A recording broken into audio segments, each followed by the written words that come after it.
Olá, muito bom dia!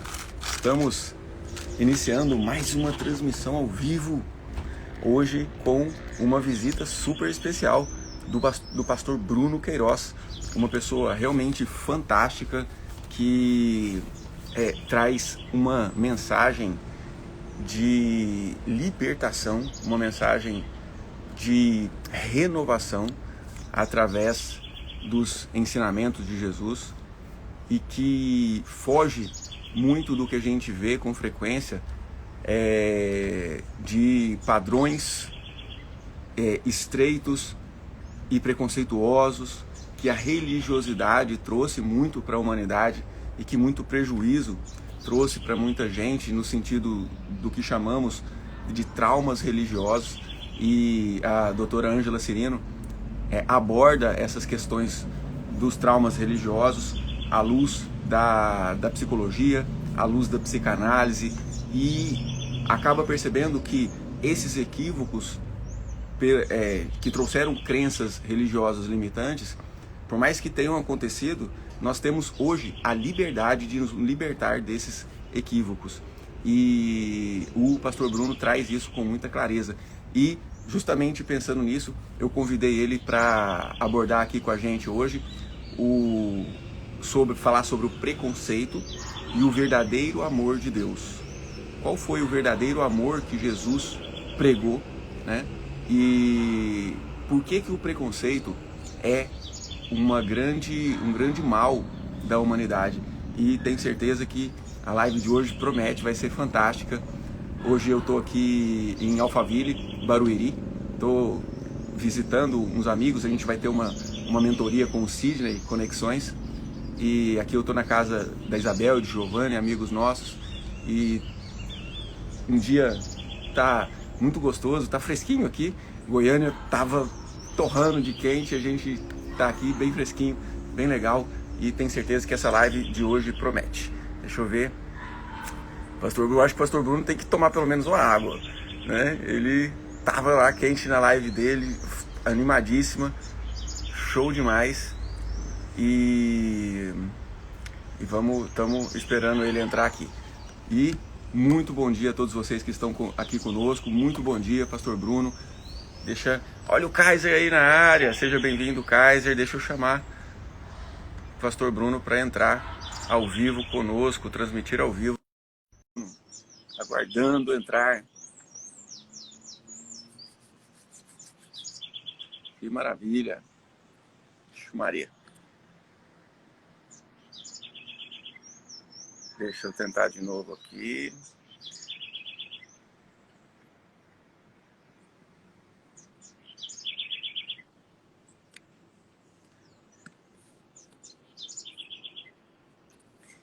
E como é fantástico essa possibilidade que a gente tem de estar tão próximo através da tecnologia, né? E eu vejo que Deus usa a humanidade para aproximar, né? Usa as pessoas para fazer mais pontes, né, do que muros hoje em dia. E a tecnologia é uma grande ponte que liga a todos nós. Porém, nós temos às vezes imprevistos, uma internet fica ruim, dá um bug em alguma coisa, mas já estamos aguardando o pastor Bruno entrar. Pastor Bruno, bom dia! Bom dia, doutor Jim. Tudo Olha, vai bem? ter que ter bastante energia. Não deu tempo nem de tomar uma água aí, meu Deus do céu. Desculpa aí os minutinhos. Eu tô Não, vindo tranquilo. daquela maratona. Tô vindo daquela maratona, né? Eu assisti um pouco das 5 e 1, das 6 Eu de 1, também. aprendi muita coisa com o Caio. Estive aqui na 7 e 1. E eu falei, deixa eu só dar uma ida ali, beber uma água e no banheiro, voltei para estar aqui com você. Mas muito Que obrigado e maravilha. muito honrado de poder estar junto aqui nesse momento, nessa manhã com você aí, desfrutando desse tempo juntos. Obrigado mesmo pelo convite. Uma honra estar com você. Que maravilha. Eu agradeço do fundo do meu coração mesmo de você ter esse tempo, essa disponibilidade de estar aqui com a gente, trazendo esse seu conhecimento que transcende mesmo. Eu acho que estava até introduzindo o assunto aqui, dizendo que, assim como a própria doutora Ângela traz as questões dos traumas religiosos, né? As síndromes dos traumas religiosos, que durante muito tempo trouxeram muito mais opressão à humanidade do que libertação.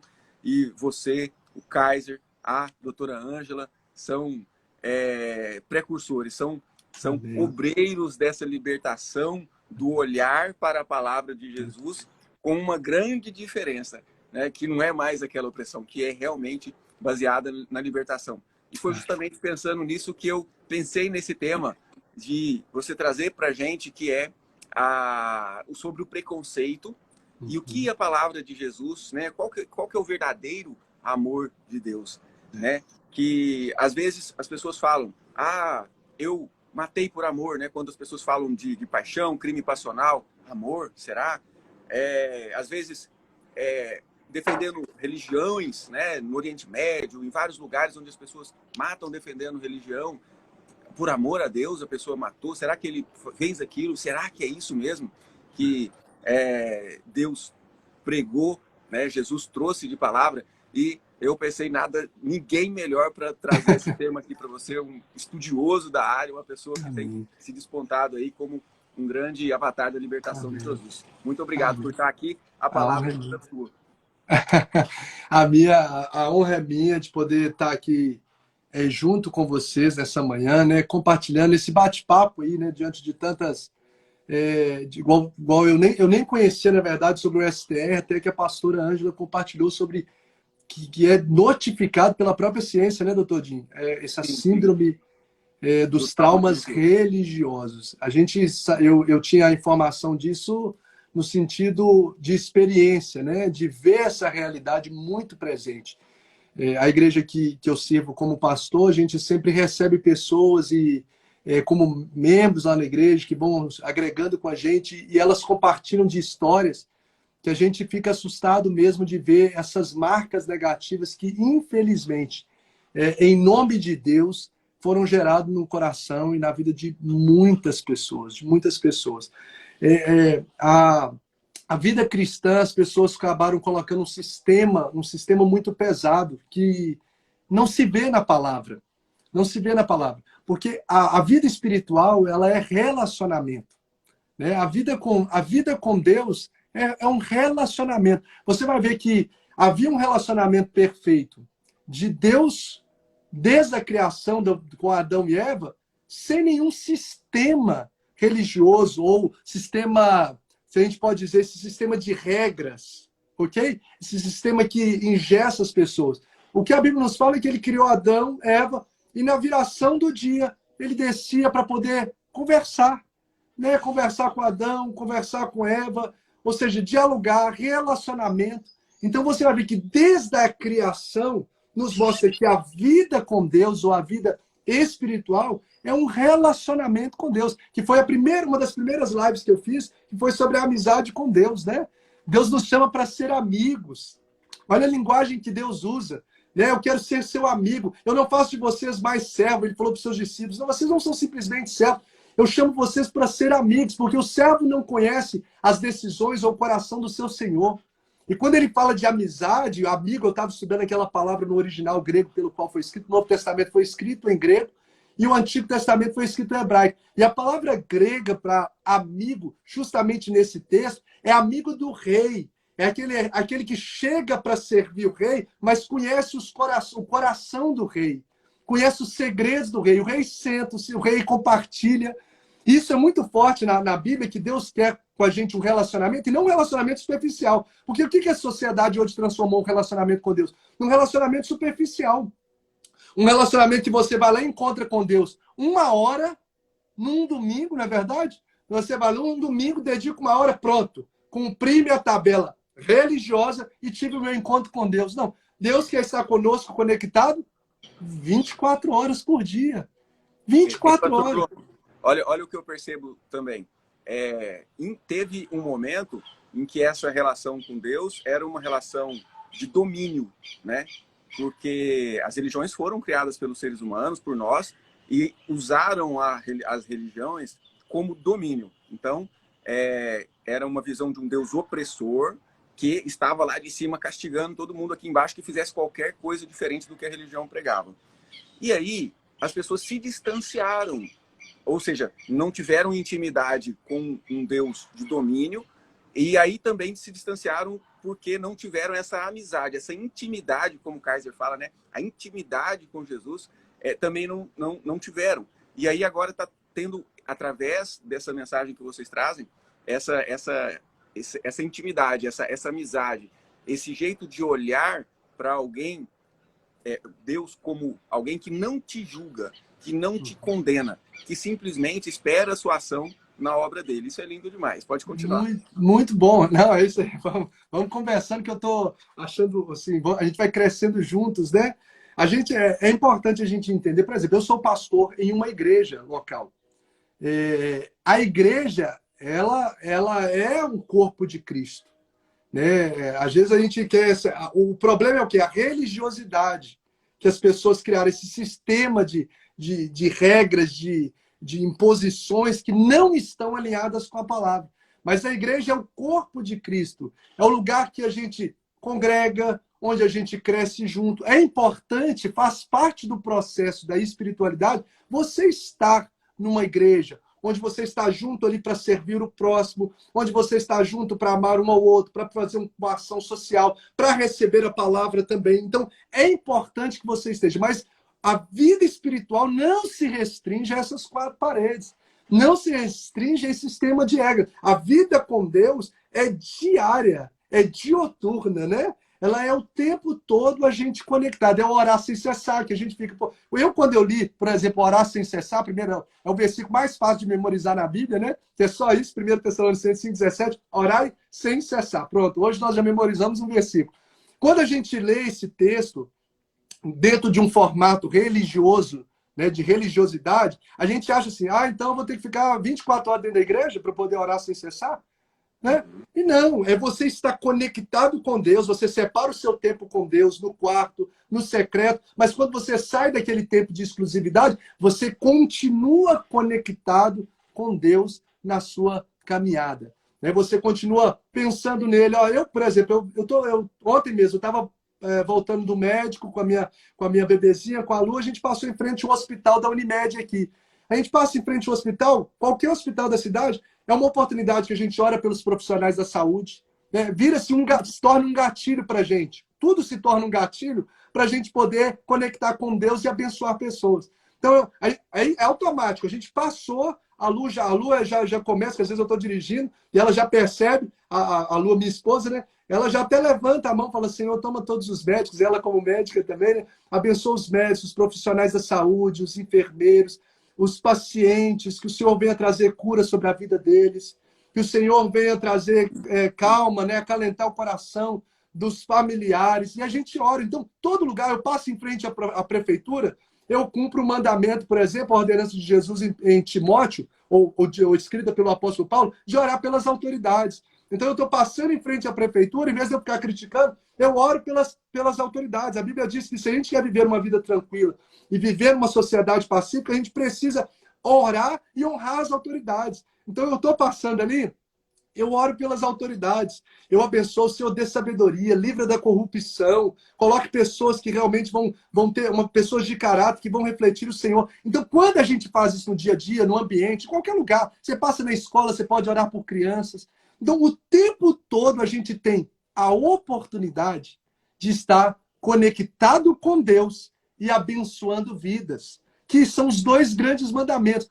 Se você tiver que resumir a vida cristã, ela resume-se em amar. Você vai assim, o que resume a vida cristã? Amor. Deus, ele é amor. Os dois grandes mandamentos é amar verticalmente e amar horizontalmente, amando a si mesmo, que até a autoconstelação trabalha muito sobre essa questão, né, doutor Disse, dentro da minha superficialidade, mas a pessoa aceitar, amar a si mesmo, se entender, para que ela possa, assim, se liberar, viver. Aproveita e fala para a gente um pouquinho, né, que é um trabalho tão maravilhoso que eu estou descobrindo agora, sobre esse amar ao próximo como a si mesmo. Faz muito sentido dentro da autoconstelação, sim ou não? Sim, muito, muito mesmo. E é um amar a si mesmo sem o julgamento que vem com a autocondenação. Só fechando essa parte aí da intimidade com Deus e o gatilho do orar sem cessar, Ontem eu estava saindo para gravar a aula que vai ao ar segunda-feira, da Semana da Autoconstelação. Aí falei para minha esposa, Juliana, Ju, não esquece de orar, chama sua mãe, faz lá as orações. Aí ela perguntou assim, o que foi? O que está acontecendo? Está acontecendo alguma coisa de ruim? Eu falei, não, está acontecendo de bom, é para agradecer. Ou seja, às vezes excelente. Às vezes a gente acha que às vezes a gente busca Deus na hora da dificuldade, mas a gente precisa buscar Ele o tempo todo, assim, para agradecer principalmente, né? O Kaiser ensina isso, eu achei isso fantástico, né? Da gente pedir, sim, uma vez só. O resto é agradecer, que aí já vem aquela bênção, vai acontecendo cada vez mais. Eu tenho visto isso acontecer na nossa vida e é uma gratidão muito grande.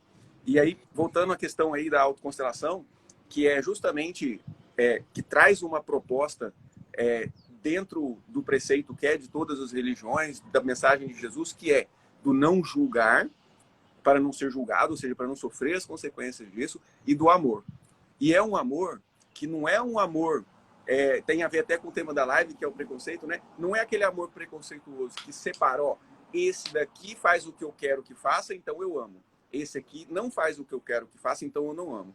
Esse é um amor preconceituoso. E a constelação e a autoconstelação traz uma proposta de um amor que ama e considera aquela pessoa digna, considera aquela pessoa boa bastante do jeito que ela é. Né? É um amor sem impor condições, né? Que é um amor divino. Então, quando a gente faz isso diante de nós mesmos, através do olhar, principalmente da nossa origem, né? De onde nós viemos? Do pai, da mãe, dos avós. Qual foi a sequência de acontecimentos que culminou com o meu ganho de vida?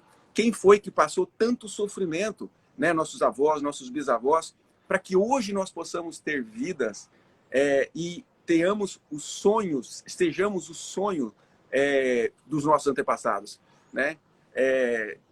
Hoje a gente pode viver o que os nossos antepassados sonharam.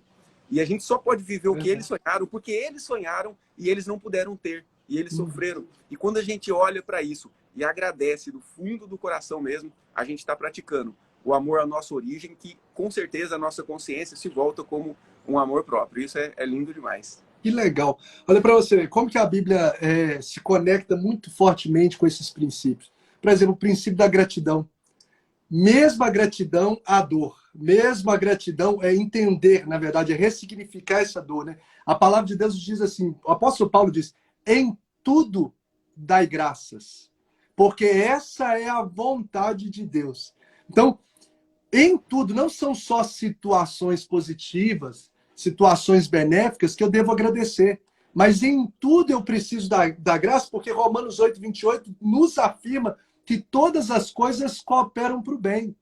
Né? Tudo que eu vivo na minha vida, se eu olhar com o olhar correto, se eu interpretar da forma correta, ressignificar, aquilo ali, na verdade, vem para me projetar. Foi até o encerramento da live que eu falei essa manhã, né? Eu falei justamente, os problemas não vêm para nos destruir, ele vem para nos fortalecer. Né? O Golias chegou na vida de Davi, não foi para matar Davi, foi para poder projetar Davi. O ódio dos irmãos de José, a história de José em Gênesis, ali a partir do capítulo 30, você vai ver em Gênesis a história de José, que os irmãos dele, 10 irmãos, os 11 irmãos dele, rejeitaram ele. Tiveram ódio dele, jogaram ele dentro da cisterna, venderam ele com preço de boi, com preço de escravo, para uma caravana desconhecida que estava passando. Só porque ele tinha um sonho. Só que essa caravana que estava passando, eu falei agora na live, essa caravana que estava passando de ismaelitas não era uma caravana ruim, né? Mesmo que sendo uma caravana de escravos. Foi a caravana que aproximou ele do Egito, onde ele se tornou governador, e dali ele pôde abençoar a vida dos seus irmãos. No momento dos 7 anos de vacas magras, que passou a nação do Egito, ele estava governando, e os seus irmãos, os seus pais, o seu pai foi lá precisar de mantimento, e ele transbordou amor. Ele deu a melhor terra para os pais dele, ele deu alimento e nem cobrou. Apesar de ter recebido ódio, ele disse, foi o Senhor quem permitiu que isso acontecesse. Ou seja, ele ressignificou algo que é aparentemente terrível de se lidar. Ele pensou, não é um irmão que te rejeitou, foram todos os irmãos deles. Todos os irmãos estavam no complô que o venderam como escravo, e ele era o caçulinha. Né? O vendeiro, ele seria talvez um nível de rejeição profundo, provavelmente. Profundo. Pastor, e isso eu fico assim, muito animado de ver o quanto que coincide com o que a gente traz da terapia sistêmica. Que a terapia sistêmica diz que todo sofrimento vem trazer uma mensagem, vem trazer uma melhoria, uma proposta de mudança. E esse sofrimento só vai embora quando essa mensagem é recebida e move algo dentro da gente. Então, quando acontece uma dor, quando acontece um sofrimento, quando acontece uma rejeição, quando, como você descreveu direitinho, na nossa vida, né, seja na nossa infância, seja uma violência que os pais realizaram ou que outra pessoa realizou, uma situação de abuso, uma situação de abandono, onde os pais muitas vezes não puderam cuidar e deixaram para outras pessoas cuidar. Quando acontece um adoecimento, que seja, quando acontece um acidente, que seja na nossa vida, quando vem trazer uma mensagem. E aí, se a gente não recebe essa mensagem, aquele sofrimento continua. Mas se a gente recebe a mensagem e muda uma chavinha, a vida tende a melhorar. Né? Nós vimos recentemente aí, o Kaiser levou um susto, a gente esteve aqui orando por ele, né, para dar tudo certo, deu tudo certo. Ou seja, aquilo trouxe uma mensagem para ele, trouxe uma mudança para ele, e com certeza isso vai melhorar a vida dele. Né? Se ele visse aquele problema que ele teve, ele adoeceu e tal, e precisou parar tudo com maus olhos, né? Como se fosse um castigo. Não foi um castigo, foi uma bênção para trazer uma mudança. E dentro do processo de autoconstelação, a gente faz isso olhando para dentro de si, num processo meditativo, onde a gente olha para as coisas que aconteceram na nossa vida, aceitando e concordando e deixando passar o que foi de ruim e extraindo o aprendizado que foi de bom e que me traz possibilidade de ser diferente hoje. E aí tudo muda, aquilo que era uma dor, que era um peso, de repente passa a ser uma grande força, um grande poder, um grande fortalecimento para prosseguir. Uau! Nossa dor se transforma em cura para outros, né? Sim. Por exemplo, o que a pastora Ângela hoje vive e abençoa tantas vidas, quando virou essa chave? Virou justamente naquela dor tão terrível que eu não consigo, eu agora que estou com a minha primeira filhinha, eu não consigo dimensionar a dor que a pastora Ângela viveu. Né? Daquela perda dos abortos que ela teve. Quando uma filha vingou, a enfermeira deixar, aqui a pastora Ângela está até aqui com a gente, né? A enfermeira deixar a criança cair, ela via ser óbito, havia óbito. E a pastora Ângela compartilhou esse testemunho, e esse testemunho fez com que hoje, né, foi um trampolim para que hoje, mesmo sendo algo de muita dor, se tornasse cura para milhares e milhares de mulheres, de casais, de famílias. E foi uma das coisas que o Kaiser já compartilhou até com a gente, então a gente pode aqui falar, é justamente sobre isso, né? Por exemplo, o Kaiser hoje está onde está, vive o que vive, por quê? Ele entendeu que aquela dor que ele passou, essas rejeições, fizeram parte do processo para que hoje ele pudesse estar onde está, conectar com as pessoas que ele conecta, ser cura para tantas vidas, ser libertação, instrumento de Deus, de libertação para tantas outras vidas. Por quê? Porque ele olhou para a dor, ressignificou essa dor e viu que ela poderia se tornar em cura para as outras pessoas. Então, a gratidão é um princípio extremamente bíblico. É algo que a Bíblia diz, essa é a vontade de Deus, que nós sejamos gratos. Você lembra da história de Jó? Gente, viver o que Jó viveu, assim, é algo inimaginável. Perder os 10 filhos em um só dia. Perder todos 11 mil cabeças de gado em um só dia. Você começar a perder a saúde, os amigos querendo arrumar culpa para o problema dele. Deve ser que você falhou, que você pecou, que você não sei o quê. Não, tudo estava debaixo do governo de Deus para um propósito muito maior. E hoje a história de Jó transforma tantas vidas. E ele mesmo disse no final, antes, quando ele chega no capítulo 42, ele fala assim, antes eu conheci o Senhor de ouvir falar. Ele era um homem temente a Deus, um homem que se desviava do mal, era um homem correto. E mesmo assim viveu lutas e sofrimento. Mas isso aproximou ele ainda mais de Deus. Ele disse, antes eu conhecia o Senhor só de ouvir falar. Hoje os meus olhos podem ver. E a história de Jó hoje se torna em cura, em inspiração, em ministrações para a restauração de de tantas famílias. Por quê? Justamente porque entende que todas as coisas têm um propósito. Então, talvez tem gente que está conectada aqui com a gente, que inventou, que está num vale da dor, que passou por traumas, por abusos, né, por momentos de crises terríveis nas suas emoções, na sua vida. Talvez tem gente que está conectada aqui conosco, que tem sofrido, mas a pessoa às vezes só está olhando para o problema. Não está olhando que isso pode se tornar em cura para outras pessoas. Então eu creio que através dessa live, né, dessas instruções, tanto bíblicas quanto científicas, porque é o próprio Deus que nos desenhou no nosso organismo, na nossa forma de ser, isso está fazendo com que pessoas sejam curadas. Vem entender que essa dor é para se transformar em cura. Não há um outro. É tirar o porquê. Tem gente que se revolta com Deus, se revolta com o outro, carrega rancor no coração. Não. Não é o porquê. Por que eu enfrentei? Para quê? Qual é o propósito que o Senhor tem? Para que eu estou? Para que eu vivi isso? O Senhor quer fazer o quê através da minha vida? Como eu posso contribuir com a sociedade, com o mundo, com as pessoas, com a minha família, através dessa dor? E aí tudo muda. A nossa vida encontra propósito, a gente vive uma vida abundante, a gente é liberto, né? Como a autoconstelação nos propõe muito sobre isso também, que é essa libertação, né, para poder viver o novo de Deus. Então é extraordinário, né? Sim. Eu acho que quando a gente busca uma justificativa, um porquê, a gente busca culpados. Quando a gente procura o para quê, qual é o propósito disso, a gente busca a mudança da rota para onde precisa ir. E Uau. por mais que a gente seja levado a Deus muito pela dor, que nós possamos não precisar da dor para ser conduzido até Deus, que nós possamos ir através do amor, através da mensagem das outras pessoas que sofreram e que trazem as suas experiências.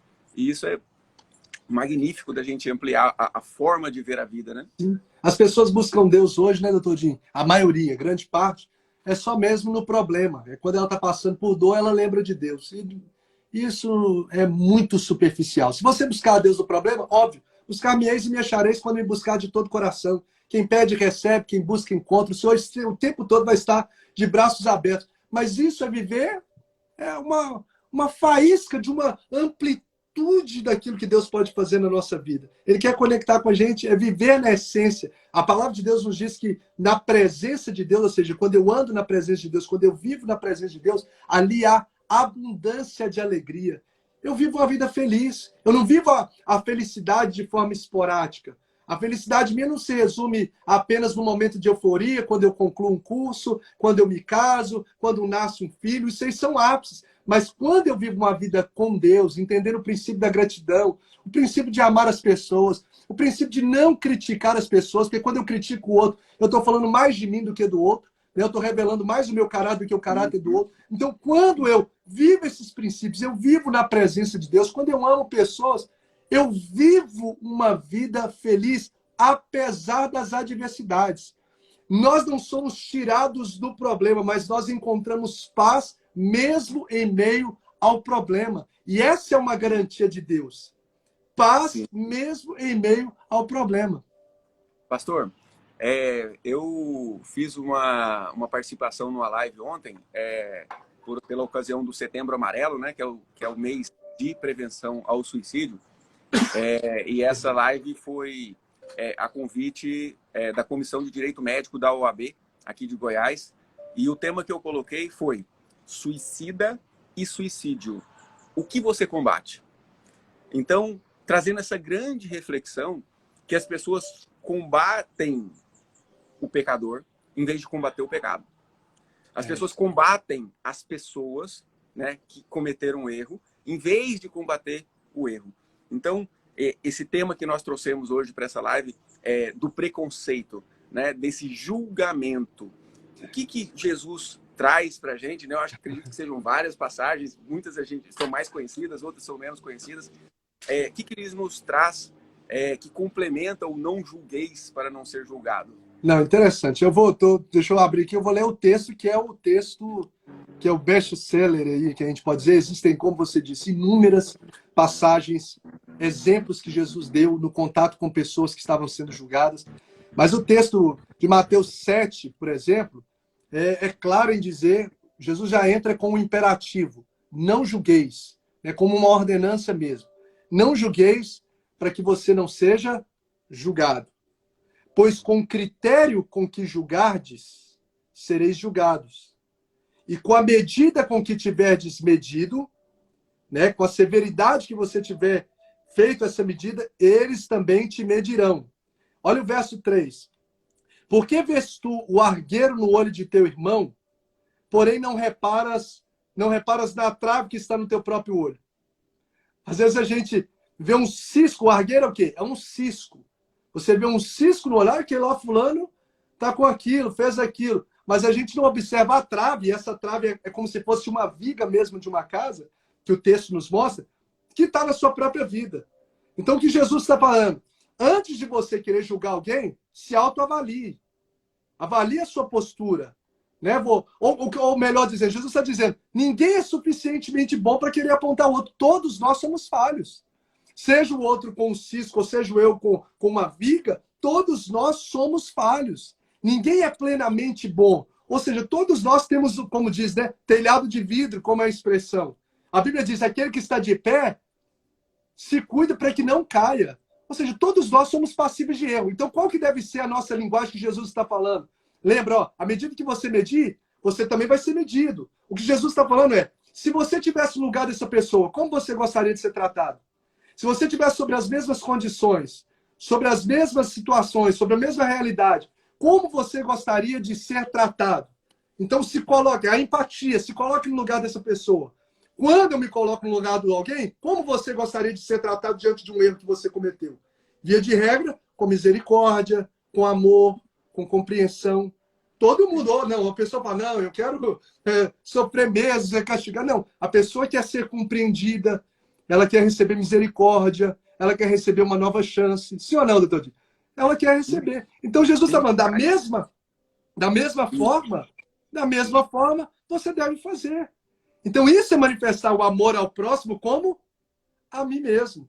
A forma como eu gostaria de ser tratado, amado, recebido a nova chance, eu devo fazer com o outro. Então, por isso que a gente não deve julgar, porque, primeiro, ninguém é suficientemente bom. Todos nós somos pecadores, todos nós temos falha e precisamos usar o princípio da empatia antes de apontar o dedo ou proferir algo contra alguém. O senhor ia falar? Pode me falar. Sim. E aí eu fico muito feliz de ver o quanto os ensinamentos científicos estão coincidindo com os ensinamentos do Evangelho. Eu fiz um vídeo esses dias, até chamado Quando a Ciência se Encontra com Deus. E exatamente falando nisso, que os estudos da mente humana, os estudos que falam de como nós, humanos, nós criamos a nossa realidade como co-criadores, né? Feitos à imagem e semelhanças do Criador, nós criamos dentro da providência através das nossas mãos. E existe uma máxima nesse processo que aquilo que você rejeita, aquilo que você abomina, aquilo que você julga, aquela imagem mental que você rejeita, aquilo te vem. Aquilo vem até você. Você cria mais do mesmo, você atrai. A ciência mostra que, através de imagens mentais, nós criamos a nossa realidade. Então, vamos supor que uma pessoa tenha a sua empresa, ou ele queira ter uma empresa. Eu vou fazer uma empresa que vai ter essa função e vai ajudar as pessoas assim, assim, assado. Aí a pessoa começa a criar na mente dela como que vai ser a empresa, como que vai ser, como que vai funcionar. E essa criação mental, através de um sentimento, de uma emoção, de uma afirmação, aos poucos ela vai fazendo, Deus vai viabilizando, vai trazendo recursos e de repente ele consegue ter aquela empresa. Assim como alguém queira passar num concurso, assim como alguém queira se livrar de uma doença, à medida que ela mentaliza aquilo com muita força, aquilo se realiza. E o que a ciência está trazendo é que, quando existe uma imagem mental que eu não quero, que eu rejeito, que eu abomino, que eu quero arrancar do meu passado, como um trauma, por exemplo, ou arrancar da humanidade através do julgamento das pessoas que fazem aquilo, eu atraio mais do mesmo, mais daquilo. Então, assim como a imagem mental afirmada é criada, a imagem mental rejeitada também com emoção, isso vai gerar e vai atrair mais do mesmo. Então, aquilo que eu temia me sobreveio, né? Tá no Evangelho. E Por exemplo, tinha uma paciente que ela tinha pânico de assalto. Ela ficava pensando em assalto o tempo todo. E ela já tinha sido assaltada mais de 10 vezes. Por quê? Porque apesar dela estar rejeitando, a cabeça dela era ocupada com o que ela temia. E ela atraía mais do mesmo. É nesse sentido que a ciência já mostra que o preconceito, que o julgamento vai fazer necessariamente a pessoa ser julgada com a mesma balança, com o mesmo peso. Olha que interessante. Meu Deus, muito interessante mesmo, né? Esse poder dessa visualização, né? De atrair aquilo que eu visualizo, daquilo que eu mentalizo, é muito forte. Interessante, eu estava lembrando aqui de Gênesis 15, quando Deus quis trazer à memória de Abraão a promessa, ele falou, Abraão, sai da sua tenda e olha para as estrelas dos céus, porque a promessa é que ele teria uma grande descendência, né? Porém, a esposa dele era estéril, a Sara. Mas Deus tinha liberado uma palavra, falou, não, eu vou fazer de você uma grande nação. E ele estava lá na tenda, dentro da tenda, talvez assim, com o decorrer, já tinham se passado muitos anos, e ele não tinha visto nenhum sinal, a esposa continuava estéril. Mas tem um episódio que Deus o chama para fora da tenda e fala, olha para as estrelas dos céus, visualize isso, assim será a sua descendência. Então, Deus dá ação, né,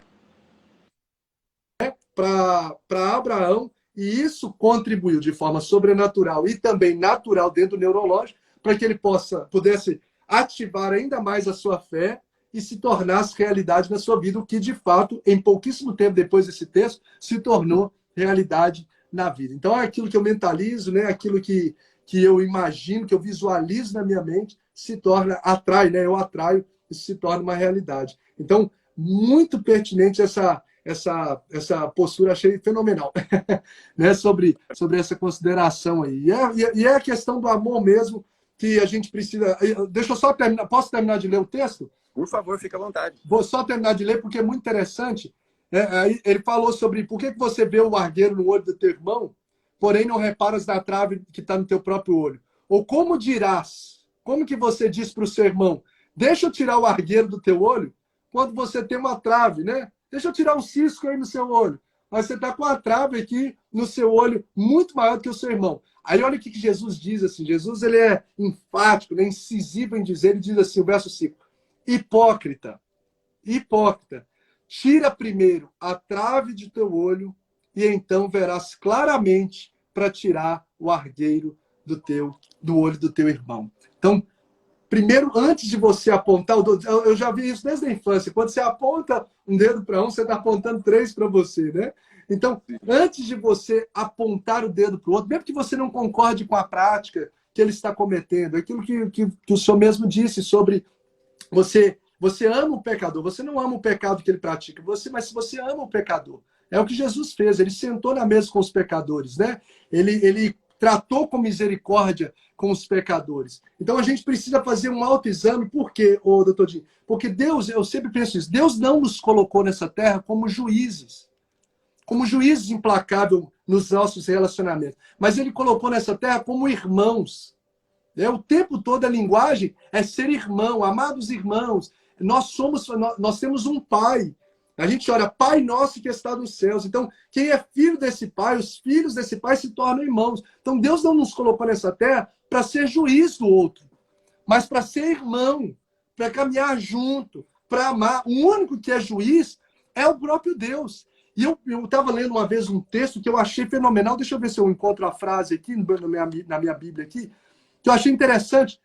O quanto que o julgamento ele deve ser evitado da nossa vida. Lógico que a gente sabe do julgamento, a gente não está entrando no método de julgamento do juiz, né, de questões jurídicas, ou, por exemplo, você está no ambiente de trabalho, uma pessoa faz algo errado, e você senta, conversa, trata a situação. Nós não estamos falando desse ano. Nós estamos falando daquela crítica exacerbada que a gente fala contra a prática das pessoas, vai lá na internet, a pessoa fez algo errado, você vai lá e começa a falar mal dela, você começa a criticar, julgar essa pessoa ali nas teclas, vomitar um monte de coisa, né? Me perdoa a expressão, mas é o que as pessoas fazem, vomitar um monte de coisa acerca do outro, em vez de manifestar amor. Então, o que a Bíblia está falando é essa crítica, né? É esse julgamento nos relacionamentos. E tem uma frase de um doutor, inclusive um médico, sobre esse texto, sobre esse assunto, que ele diz assim, ó, o próprio Deus, Senhor, não se propõe julgar o homem até o final dos seus dias, Por que faríamos isso, eu e você? Olha, Sim. ou seja, o julgamento só vai ter o julgamento final. Hoje, Jesus se revela para nós como advogado, como aquele que legisla as nossas causas. Só no final da nossa vida é que ele vai se apresentar como um juiz que vai julgar segundo as nossas obras e julgar a nossa caminhada, vai retribuir, vai dar os galardões e etc. Então, o próprio Deus, ele não se coloca, não se propõe a julgar o homem no decorrer dos seus dias, só quando os dias dele finalizam. Por que que eu e você, né? A pergunta do autor, por que que eu e você faríamos isso? Qual o benefício nisso? Isso mais afasta pessoas do que atrai. Então, o que Deus nos colocou foi para amar pessoas. Doutor Dinho, no Novo Testamento tem cerca de 25 mandamentos recíprocos. Né? Nós temos os... O que é esses mandamentos recíprocos? É os mandamentos que envolvem uns aos outros. Né? Por exemplo, amai-vos uns aos outros, perdoai-vos uns aos outros, acolhei-vos uns aos outros, saudai uns aos outros, suportai-vos uns aos outros, tende cuidado um dos outros. E aí vão, são 25 mandamentos recíprocos que deve haver nos relacionamentos. E nenhum desses 25 tem julgai uns aos outros. Então Deus não nos colocou como juiz. Ele nos colocou como irmão, para amar, para perdoar como ele perdoou. Como que ele perdoou? Um perdão incondicional, um perdão ilimitado. E a palavra em Colossenses diz, da mesma forma que eu te perdoei, vocês devem perdoar o próximo. Se Jesus nos perdoou de uma dívida impagável, que são os nossos pecados, que eu poderia fazer qualquer coisa na minha vida, que eu não conseguiria pagar o preço do meu pecado, ele me perdoou e continua nos perdoando diariamente. Ele fala dessa mesma forma, você deve perdoar as pessoas que te ferem. Tanto que qual que é a dinâmica de Jesus em relação aos inimigos? Aos inimigos. 3 coisas, pelo menos, que eu devo fazer com os inimigos. Amar os inimigos, orar pelos que vos perseguem e pagar o mal com o bem. Sim, essas são princípios, porque a vida cristã ela não é regida pelas nossas emoções. Ela é regida pelos nossos princípios. Por que eu estou falando de emoções? No sentido de, no aflorar das emoções, eu reajo. Não, eu reajo pelos princípios da palavra. Então, o inimigo, se é uma pessoa que deseja mal para mim, uma pessoa que quer meu mal, a Bíblia me ensina a amá-lo. E quem é o mais beneficiado com isso? Eu mesmo. Eu vi uma dos seus vídeos que você falou do perdão incondicional. É isso? Perdoar, não importa qual seja a dimensão, não importa se a pessoa tem razão ou não tem razão, via de regra ela não tem razão. Via de regra, perdão é perder mesmo. Mas eu sou o maior beneficiado em perdoar. Eu me pareço com Jesus em perdoar. Eu me liberto. Tem uma frase que diz que quando eu perdoo, eu liberto um prisioneiro e descubro que esse prisioneiro era eu. Então, nós somos os mais beneficiados em perdoar, nós somos os mais beneficiados em amar, nós parecemos mais com Cristo em amar pessoas. Então, para que julgar? Para que abrir a minha boca para criticar? Por isso que eu digo que quando a pessoa critica o outro, ela está revelando mais sobre ela do que o outro. Ela está falando mal da pessoa, mas ela não está expondo a pessoa. Ela está expondo a ela mesma, o caráter dela, o coração dela. Porque a árvore, você se conhece pelo fruto. A boca fala o que está cheio do coração. Então, se você fala mal de alguém, se você critica alguém, se você joga pedra em alguém, você não está falando muito mais de você. Você está revelando o seu coração, porque a sua boca transparece o seu coração. A sua boca é como um outdoor do seu coração. Então, a gente precisa ter cuidado com isso. Aquilo que eu falo revela aquilo que eu sou, a essência de quem eu sou. Então, é esse perdão, é esse amor, é se parecer com Jesus, é viver essa vida leve, essa vida alegre que Jesus nos chamou para viver. E isso é viver uma vida abundante. Isso é viver uma vida com significado. Isso é viver uma vida com propósito. Isso é viver a palavra de Deus. Não é aquele sistema que me prende, que me machuca, que me oprime. Não, isso não tem a ver com o cristianismo. Cristianismo é amor. Evangelho é boa nova. A palavra evangelho significa boas notícias. É boa nova. Jesus veio, morreu pelos nossos pecados, ressuscitou, pavimentou o nosso caminho para o não é céu. para trazer sofrimento, né? Não Não é? é para trazer sofrimento, é para trazer libertação, né? Just... E, pastor, inclusive, a palavra de Jesus, ela é sempre proposital e incisiva no ensinamento. O que ele falou? O argueiro, a trave no olho, né? Se você está julgando o jeito de enxergar do outro, mas o seu jeito de enxergar sendo bem pior, né? O jeito de enxergar, o olho. E, consequentemente, você só vai conseguir ter atitude de amar, de perdoar ou de fazer ao bem se você tiver um olhar adequado para aquilo, porque tudo vem da interpretação, vem do jeito de você olhar aquilo. E esse processo aonde a gente fala aqui, que é libertador, que é terapêutico, é você perdoar e, principalmente, não julgar, porque, quanticamente, se você julgar, você vai receber mais do mesmo lá na frente. Então, se você E abomina... biblicamente. E biblicamente está escrito aí. Com a medida, né? que você julgar, o critério que você usar, você vai ser também julgado.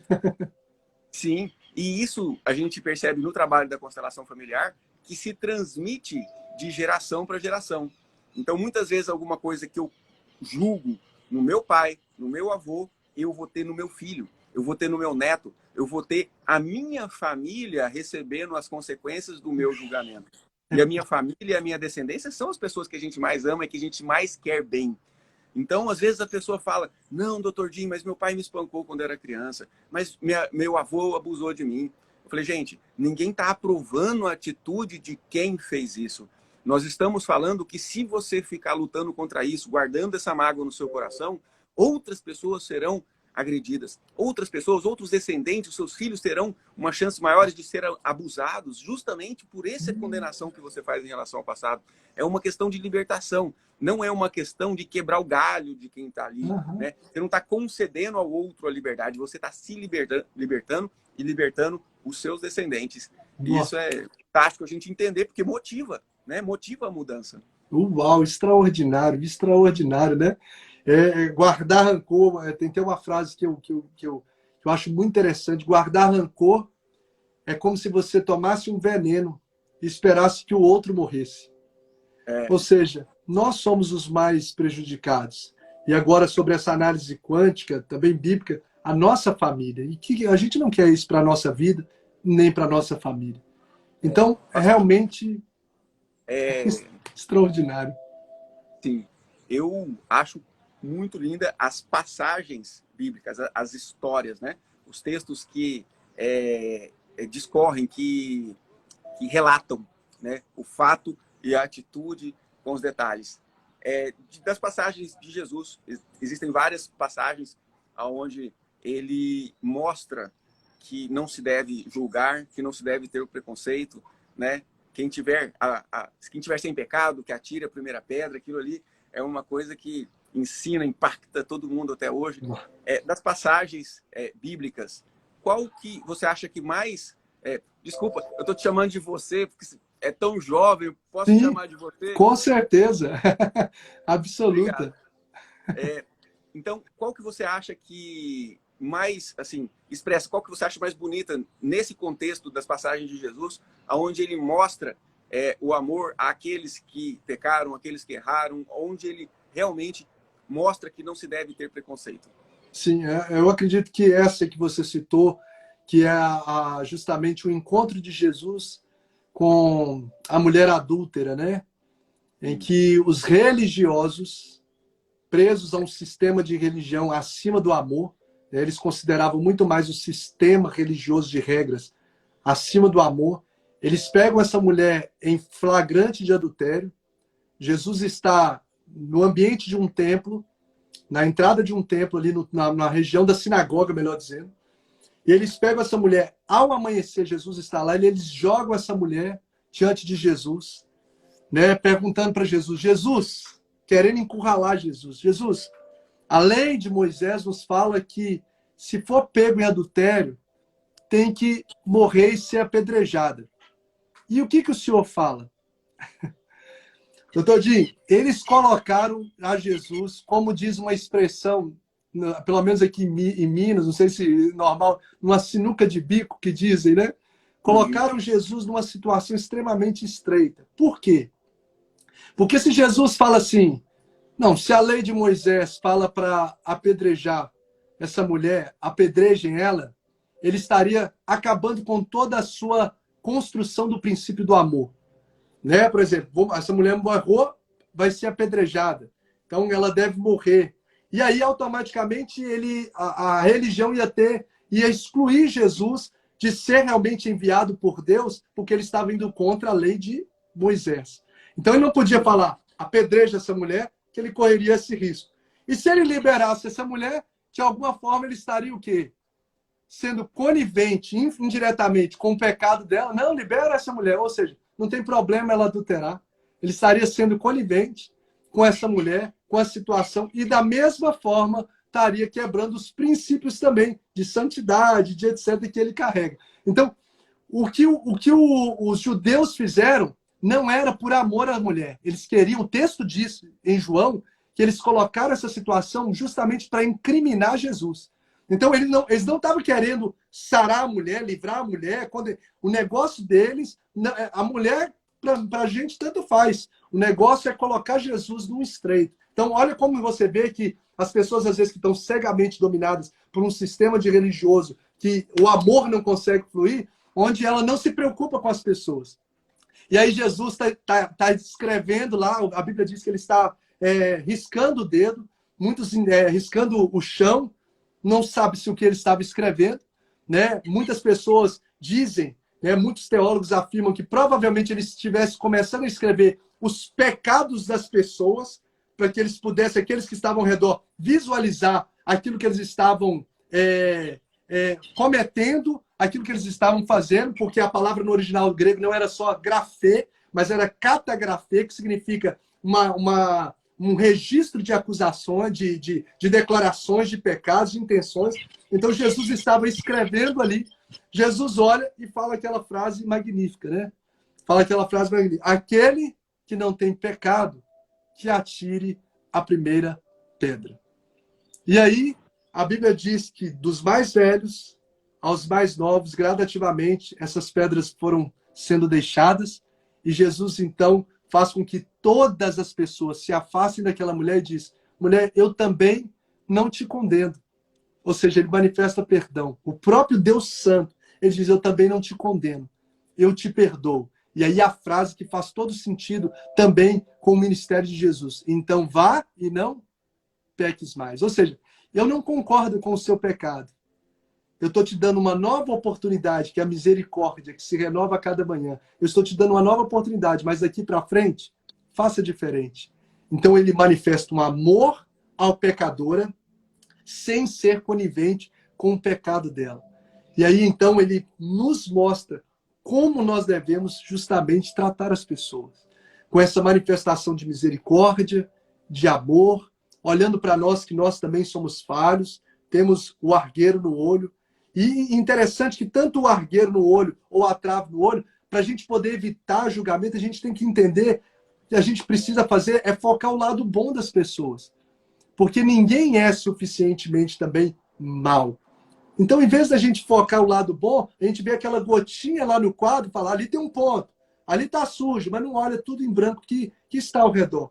Então, a gente precisa olhar o lado bom das pessoas também. E no lado ruim, se apresentar como aquele que tem autoridade para poder ajudar essa pessoa a se levantar. Então, se eu chego perto dela para tratar uma situação, é para acolhê-la, não concordo com a situação, não é bíblico talvez o que ela está fazendo, mas eu fui chamado para amar e para ajudá-la a se levantar, a colocar de pé. É ser um canal de Deus na vida dessa pessoa. Então, esse texto, para mim, ele é extraordinário, porque eles colocam Jesus numa situação extremamente dificílima e Jesus resolve a situação com um transbordar de amor sobre a vida dessa mulher. E a gente precisa imitar ele, né? Sim, que maravilha. Pastor, me veio um insight aqui, uma sacada muito interessante, principalmente baseando no estudo da constelação familiar, baseando nas falas do Kaiser sobre a quebra de maldições hereditárias, né? Ele vai até escrever um livro sobre isso. Numa live que ele fez com a doutora Tânia Tereza também, falou muito disso. Que, olha só, assim como dentro da nossa própria vida, a gente tem o nosso erro, né, o nosso pecado, e a gente tem a possibilidade de confessar, assumir e seguir e não fazer mais. A família, como um sistema, tem nela uma consciência coletiva que faz a mesma coisa. No decorrer das gerações, quando em algum momento, em alguma geração, há um pecado, há um sofrimento, as gerações seguintes precisam confessar esse pecado, ou seja, assumir que essa dor, que esse sofrimento, que esse trauma existiu e entregar a Jesus, digamos assim, considerar que Jesus já pagou o preço desse pecado na cruz, ou seja, a mensagem de Jesus me faz não condenar isso mais para conseguir seguir e não ter mais esses sofrimentos nas próximas gerações. Ali se interrompe as maldições hereditárias. Olha que interessante. Faz essa conexão direta, né? Uhum. Faz essa conexão direta. Muito, muito, muito interessante. Então, na verdade, a gente entender isso é libertador, né, doutor Dinho? É libertador. Sim. Eu vi que o senhor colocou lá, posso chamar de você também, né? Você, com certeza, com certeza. Fique à vontade. Sobre também a questão de uma experiência que eu li no seu Instagram lá, como pai, né, que você tratou isso no seu coração, né? Sobre ser um bom pai. Como que foi essa experiência sua, assim? Sim. Eu tive um relacionamento com a mãe do meu primeiro filho durante o período da faculdade. Ela era colega de sala de medicina. E logo que a gente se formou, a gente já, um pouco antes, né, da gente se formar, a gente já tinha se separado, já tinha um tempo longe e tal. E aí a gente meio que voltou e tal, e aí ela engravidou. Mas acabou que não era mais viável o relacionamento, entende? E eu me separei dela, né? O Calil, que é o meu filho mais velho, hoje está com 14 anos, ele era bebezinho ainda. E a partir dali, eu tive em mim uma culpa muito grande, um sentimento de culpa muito grande, um sentimento de estar abandonando, um sentimento de que ele sofreria, de que eu seria responsável pelos sofrimentos dele, né? E no meu processo de auto-encontro, no meu processo de encontro com a minha própria identidade, no meu processo de entendimento de que na nossa mente projeta nos outros aquilo que a gente considera de nós mesmos e dos nossos pais, o que eu consegui perceber? Que, na verdade, eu olhava, porque eu dava todos os indícios de ser um bom pai, né? A minha família por parte de pai é toda de Cuiabá, Mato Grosso, e família por parte de mãe é toda de Minas Gerais. E, ou seja, eu ia ficar perto do meu pai ou perto da família da minha mãe. E a mãe do Calil mora em Goiânia, lá em Goiânia. Hoje eu estou aqui em São Paulo, e ela é lá de Goiânia. O que eu fiz? Eu mudei, sem conhecer ninguém em Goiânia, para morar sozinho em Goiânia, simplesmente para poder ficar perto do meu filho. Simplesmente para ele poder ficar 3 dias na semana comigo, né? Quarta, sexta e domingos alternados, eu não trabalhava nesses dias para ficar com ele. Eu dedicava exclusivamente a ele, tudo que ele precisava estava ali, eu me dispunha a fazer. Ou seja, eu dava todos os indícios de ser um bom pai. As pessoas falavam assim: Jim, isso não justifica, você não precisa sofrer disso, olha o que você está fazendo por esse menino. Ou seja, mas em mim, aquele sofrimento existia, né? E quando eu consegui me entender, olhar para a minha criança interior, a criança que eu julguei sofrer abandono, é que eu percebi que, na verdade, eu projetava no meu filho a criança que eu achava que eu fui. Uma criança abandonada e que sofreria lá na frente. E naquele momento eu estava sofrendo muito. Eu estava sofrendo uma depressão muito forte que me acabou com a minha vida, assim, no sentido de não me dava qualidade de vida durante anos da minha vida. Foi naquele período ali. E quando eu consegui perceber que era esse o mecanismo, e que quando eu pude acolher no meu coração a criança que eu fui, quando eu pude parar de julgar os meus pais pelas coisas que aconteceram na minha infância, que na verdade em realidade, não foram tão graves perto do que a gente costuma ver aí, né? Eram questões de violências entre meu pai e minha mãe, e, né, nem chegava tanto em mim. Aí eu pude até agradecer a Deus, gente, essa violência nem chegou em mim, era entre eles, por que eu sofria tanto? Quando eu pude realmente acolher no meu coração a criança que eu fui e considerar que ela foi amparada, cuidada, acolhida o suficiente para ser quem eu sou, para eu ter uma vida abundante, eu pude me desconectar daquele meu trauma de infância e eu passei a ver o meu filho como uma criança que tem o suficiente. Quando eu vi o meu pai como um pai bom o suficiente, bom o bastante, eu consegui me ver como um pai bom o bastante, bom o suficiente. E isso foi um divisor de águas na minha vida, nesse processo de libertação. Foi maravilhoso. Oh, que legal. Obrigado por compartilhar aqui, né, essa experiência. O quanto que isso mudou, né, foi libertador para a sua vida. Esse liberar perdão, se perdoar, para poder você seguir uma vida que faça realmente sentido, com significado e com plenitude. Então, eu acredito que essa é a nossa missão. Sim, o trauma é exatamente isso. Porque é algo que você não deixa passar. Você está vivendo o seu dia a dia, você vai para o seu trabalho, você conversa com as pessoas, aquilo passa. Você almoça, aquilo passa. Você dirige, aquilo passa. Mas quando acontece alguma coisa de ruim, você fala assim, não, isso aqui não. Isso eu não deixo passar. Isso, nossa, Deus, como que Deus faz isso acontecer na minha vida? Não. Aí você agarra naquilo e fica abraçado com aquele acontecimento ruim. E aí é onde aquilo fica se repetindo, aquilo fica causando sofrimento a vida inteira. Então, a ressignificação do trauma, ou seja, a liberação, o desbloqueio, vai acontecer necessariamente quando você, na humildade, fala, olha, Deus, aconteceu, isso trouxe uma mensagem. Peraí, qual é a mensagem? É essa mensagem. Aí eu recebo a mensagem, deixo o fato passar, ou seja, eu deixo ele no passado e eu consigo seguir uma vida mais ampla, mais abundante. E isso é libertador demais.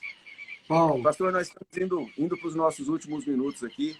Eu queria que você trouxesse assim, umas palavras finais, assim, de conclusão, sobre tudo que a gente conversou aí, sobre o verdadeiro amor de Jesus, o verdadeiro amor que a gente precisa praticar pelos outros, né, assim, saindo daquela coisa do preconceito, para a gente dar despedida pessoal aí. Eu acredito que já está todo mundo numa maratona desde 5 da manhã e eu também estou, e eu acredito que você esteja até cansado, tomar um cafezinho, tomar uma água. Né? Mas, mais umas considerações finais aí.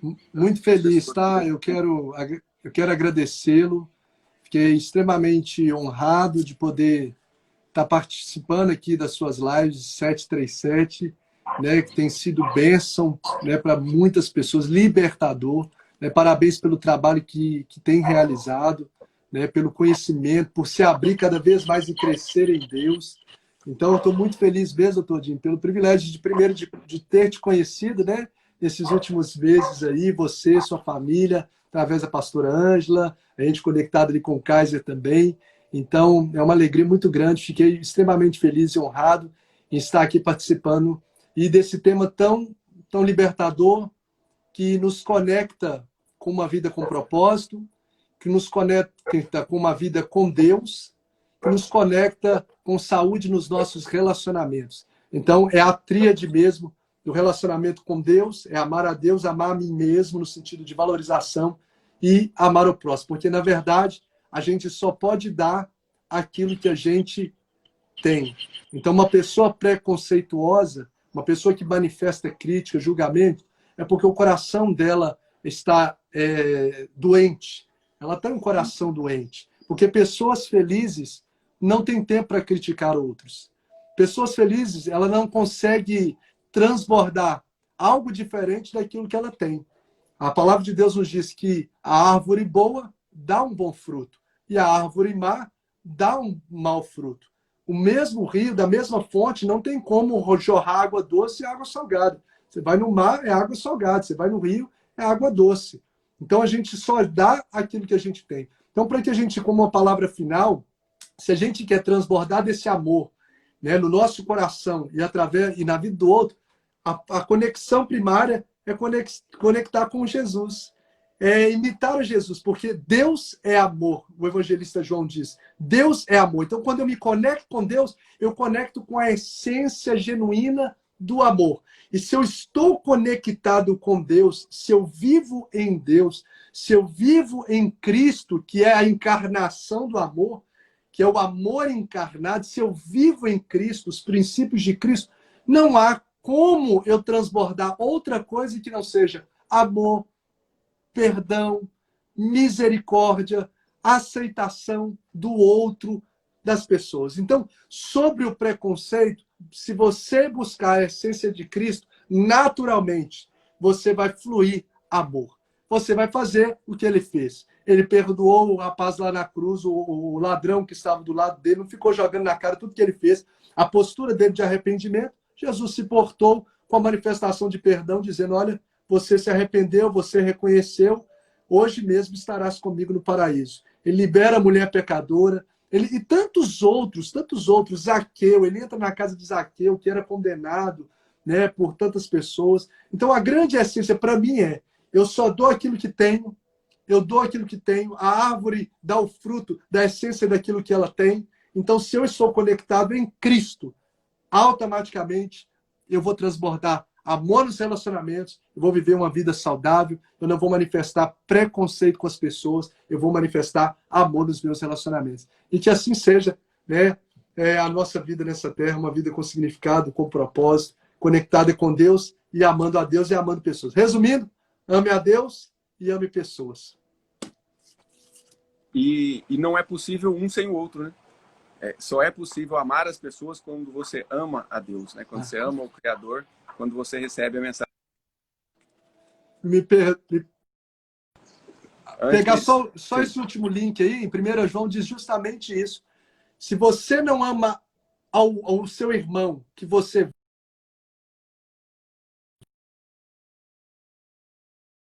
conectado, toda essa estrutura, né? De amar pessoas e amar a Deus. Sim. Antes de despedir, eu quero convidar todos que estiverem aí presentes a participar de um evento que a gente está fazendo essa semana, que é a Semana da Autoconstelação, que é um processo onde você faz o desbloqueio de traumas próprios e traumas transgeracionais, que são as maldições hereditárias, né? Padrões de sofrimento que se repetem na família, que podem ser desbloqueados, que podem ser realmente deixados para o passado através dessa técnica. Quem quiser conhecer mais sobre essa técnica, assim que a gente terminar a live aqui, tem um link lá na minha biografia, clica naquele link, você já é direcionado para as 3 aulas. A gente liberou a aula na segunda, quarta e hoje de manhã a gente liberou a terceira aula e essas aulas vão ficar disponíveis somente até domingo. Aí segunda-feira tem a quarta aula e é quando a gente faz o fechamento da Semana da Autoconstelação. Estão todos convidados. E eu estou ficando impressionado com os depoimentos das pessoas que estão participando, com vários tipos de cura. Teve uma seguidora lá que está participando, que ela já estava, acho que mais de anos sem emprego, e ela fez o desbloqueio de um trauma em relação ao trabalho, e ela arrumou emprego, e ainda teve mais 2 pessoas que ligou para ela, chamando para trabalhar. Ela até passou para outro. Tem gente falando lá que se livrou de enxaqueca, problemas físicos. Pode ir lá lá na página da Semana da Autoconstelação, estão os depoimentos das pessoas lá. Então, a gente vê que a nossa saúde, ela é integral, muito relacionado a esse processo de tomar da vida, o receber da vida do jeito que Deus nos deu, sem revoltas, né, sem julgamentos, é o que realmente nos libera. Pastor Bruno, muito obrigado. Quero te agradecer pela sua presença aqui, agradecer a todos que estiveram presentes aqui com a gente. Eu quero agradecer o Kaiser, que esteve presente aqui com a gente, agradecer profundamente a doutora Ângela Cirino por ter me apresentado vocês, por estar com a gente, apoiando todo esse nosso trabalho, por estar sendo junto conosco aí essa bênção, esse caminho que a gente está mostrando às pessoas, caminhos que a gente passou, né? Sofrimentos que nós sofremos, que nós conseguimos nos livrar através desses recursos que a gente está aí passando às pessoas. Isso é fantástico. Muito obrigado mesmo, de coração, pela sua presença. Um abraço na sua bebezinha, na doutora Lucimária, e a gente continua junto aí, conectado pelo propósito. Muito obrigado, Todinho. Deus abençoe abundantemente aí você e toda a sua família. Prazer. Amém. Obrigado mesmo. Amém.